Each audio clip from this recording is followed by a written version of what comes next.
मुंबईसह आता उपनगरात पुन्हा जोरदार पावसाला सुरुवात झाल्याचं पाहायला मिळत आहे। सकाळच्या पावसानं मुंबईकरांची पुन्हा तारांबळ उडाली आहे। नवी मुंबई, ठाणे, कल्याण, डोंबिवलीतही पावसानं जोर धरलाय। अनेक ठिकाणी सखल भागामध्ये सुद्धा पाणी साचायला सध्या सुरुवात झाल्याचं पाहायला मिळत आहे। आपण मुंबईमधून ही दृश्य पाहू शकतो। पावसाचा कहर सकाळपासूनच मुंबईमध्ये सुरू आहे, त्यामुळे वाहतूक सुद्धा मंदावल्याचं पाहायला मिळत आहे। तर सकाळपासूनच मुंबईमध्ये पावसाचा जोर वाढलाय। पाणी भरल्यानं अंधेरी सबवे सुद्धा वाहतुकीसाठी बंद ठेवण्यात आलाय। मुंबईतील अनेक रस्त्यांवर पाणी साचल्याचं सध्या पाहायला मिळत आहे। सकाळपासूनच मुंबईमध्ये जोरदार पाऊस सुरू आहे आणि त्यामुळे अंधेरी सबवे वाहतुकीसाठी सध्या बंद आहे। आणि या संदर्भात अधिकची माहिती देत आहेत आमचे प्रतिनिधी पंकज दळवी सध्या आपल्यासोबत आहेत। पंकज, आपण पाहतोय मुंबईमध्ये खरं तर सकाळपासून पाऊस सुरू आहे आणि पाणी सुद्धा भरलेलं आहे। अंधेरी सबवे वाहतुकीसाठी बंद आहे। सध्याची काय परिस्थिती आहे तिथली? गौरी, मुंबई उपनगरामध्ये, पश्चिम उपनगरामध्ये पाऊस भरपूर आहे ह्याचे इंडिकेशन्स मिळतात जेव्हा अंधेरी सबवे भरला जातो, वाहतुकीसाठी बंद केला जातो।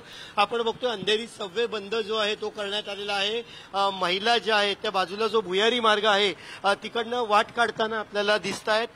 सकाळपासून हा पावसामुळे अंधेरी सबवे जो आहे तो वाहतुकीसाठी बंद करण्यात आला। आपण बघतोय इकडे पाईप्स लावलेले आहेत, मशीन्स लावलेले आहेत। पाण्याचा निचरा करण्यासाठी जे आहे ते या पाईपाचं इथे पाईप लावण्यात आलेले आहेत। मात्र ही सर्व यंत्रणा फोल झाली आहे असं इकडे स्पष्ट होतं, कारण अंधेरी सबवेमध्ये आपण बघतोय पाण्याची पातळी आहे। सकाळी साधारणतः जो 3चं मार्किंग तिकडे दिसतंय तोपर्यंत पाणी होतं। आता पाणी जर ओसरलेलं असलं तरी पुन्हा एकदा हळूहळू पाण्याची पातळी जी आहे ती वाढायला सुरुवात झालेली आहे। अंधेरी ईस्ट आणि वेस्टला जोडणारा एक महत्वाचा भाग आहे आणि त्याच्यामुळे वाहतुकीची कोंडी सुद्धा जी आहे ती आपल्याला पाहायला मिळते। अंधेरी सबवेला यंत्रणा लावली जाते, मशीन्स लावले जातात आणि त्यातून पाण्याचा निचरा होईल असं म्हटलं जातं, पण तो होताना दिसत नाही म्हणून पाणी जमलंय।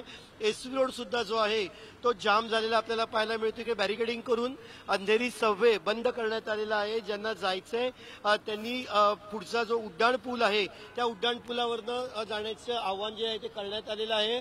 जोगेश्वरी फ्लायओव्हर असेल, गोरेगावचा राम मंदिर फ्लायओव्हर असेल, नक्कीच पंकज, आपण पाहू शकतो अजूनही या अंधेरी सबवेमध्ये पाणी साचल्याचं पाहायला मिळतंय। धन्यवाद दिलेल्या सविस्तर माहितीसाठी।